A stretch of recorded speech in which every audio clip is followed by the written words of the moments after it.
Halo, saya Dimas Ananto. Pada kali ini saya akan bahas tentang buku Life Revolution.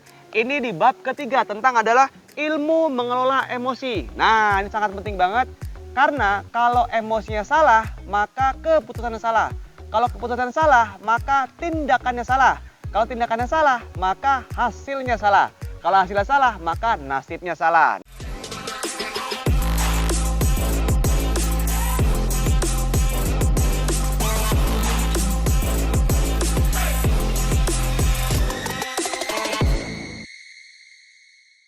Nah, kalau emosi kita meningkat, maka intelektual kita menurun. Tapi kalau intelektual kita mau meningkat, maka emosinya diturunkan. Karena pada dasarnya kita itu sebetulnya diri kita sendiri itu yang menilai. Ilmu memberi arti. Apapun yang terjadi, tidak ada artinya sampai kita sendiri yang memberi arti. Karena pada dasarnya orang itu punya prinsip atau mungkin informasi berbeda-beda. Kadang pandangan saya sama pandangan orang lain juga berbeda juga. Maka perbedaan itu jangan jadikanlah kita sebagai adu argumen dan kita bentrok. Apalagi sampai baper. Apa tuh? Bawa perasaan. Contohnya apa? Misalkan angka 6 sama angka 9. Kalau kita melihat angka 6, maka itu benar-benar 6. Kalau dia di sana, maka dia benar-benar 9. Misalkan contoh, anak Patung di Semwaringin, Koko Bosco. Ketika ditanya sama Pak Tung, Koko, gimana sekolahnya? Gurunya baik ya? Enggak kok Pak, saya nilai cuma 14, padahal dari 100. Tapi tergantung memberi arti kita. Terus gimana gurunya? Males saya, jadi males belajar. Seperti itu misalnya. Nah, terus kemudian Patung bilang, ini tertekan atau tertantang? Kalau kalian, atau teman-teman semuanya, ketika ada tantangan seperti itu, milih tertekan atau tertantang? Kalau kita menyerah begitu saja, maka ya sudah, nilai Koko jadi jelek dan Koko nggak akan naik kelas. Tapi kalau berpikir bahwa inilah tantangan saya. Ketika ada dipanggil misalnya gurunya, siapa tuh gurunya? Oh, Bu Maria. Bu Maria, saya buktikan. Bu Maria, saya buktikan. Ketika saya buktikan, nah maka saya akan cari cara untuk bisa mendapatkan nilai terbaik. Selanjutnya, ilmu mengubah gerak. Our emotion is created by our motion. Manusia itu butuh namanya bergerak. Contoh, ketika kita sedang loyo, ragu-ragu, malas, maka teman-teman semua bangkit berdiri. Kenapa? Ketika kita bangkit berdiri, contohnya seperti ini ya. Nah, coba teman-teman lakukan di rumah seperti ini, lakukan seperti ini. Terus kemudian kakinya di depan, ya kan? Terus kita begini, muka kita ke atas, terus tangan kita ke atas begini. Terus senyum gini, ya, senyum gini terus.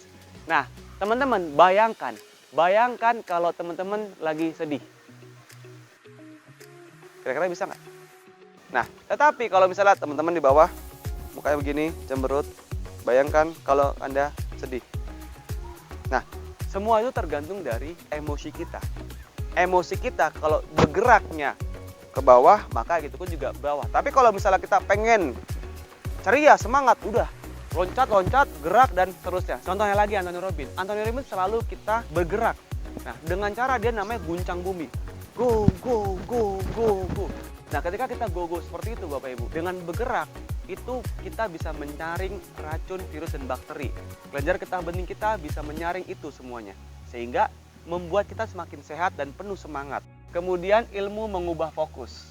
Ini banyak terjadi nih, ketika kita misalkan sedang bentrok sama temen, sama orang lain, beda persepsi.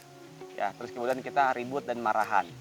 Ya, sehingga kita harus memikirkan bahwa ada pertanyaan penting bagi diri kita sendiri. Yang pertama adalah, apa yang harus saya syukuri dari kejadian ini?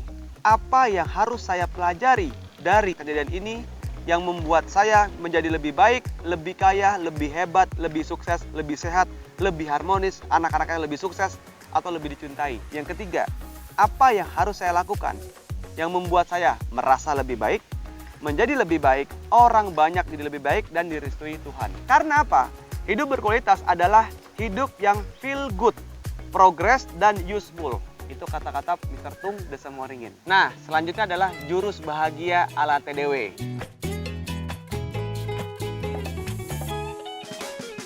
Apa itu? Resep bahagia adalah SIB. Sabar, ikhlas, dan bersyukur. Sabar dalam berjuang, ikhlas waktu kehilangan atau memberi, bersyukur dalam segala sesuatu. Namun seringkali sabar, ikhlas, dan bersyukur digunakan untuk bahagia naif. Nah, kemudian resep bahagia sejati adalah SIB plus PUM. Apa tuh PUM? Progress, useful, dan meaningful. Nah, Apa sih kesimpulan dari bab 3 ini dari ilmu memberi arti bahwa dalam kehidupan ini kita dilahirkan itu Tuhan tuh pasti ada maksud dan tujuannya. Mungkin kita dilahirkan dari orang biasa itu pasti ada campur tangan Tuhan. Justru kita berpikir bahwa kalau orang tua kita memang belum sukses, inilah saatnya kita akan mensukseskan orang tua. Justru kalau kita mau jadi orang kaya, inilah saatnya kita jadi orang kaya. Justru kalau orang tua tidak bisa mengajarkan bahasa Inggris, inilah saatnya saya belajar bahasa Inggris. Untuk itu, semua tergantung memberi arti kita. Kalau arti kita bahwa ini adalah takdir Tuhan, atau memang ini adalah ya sudah nasib saya, maka saya berpikir adalah Tuhan berikanlah jalannya saya menuju jauh lebih baik lagi dan lebih sukses lagi. Untuk itu teman-teman semuanya tergantung kita memberi arti positif atau negatif kan. Kalau kita positif bahkan kita bersyukur, bahkan di luar sana jauh lebih parah lagi dari kita banyak. Maka dari itu teman-teman semuanya tetap sabar, ikhlas dan bersyukur, progress, useful dan meaningful. Saya Dimas Jonanto, semoga bermanfaat, salam mantap.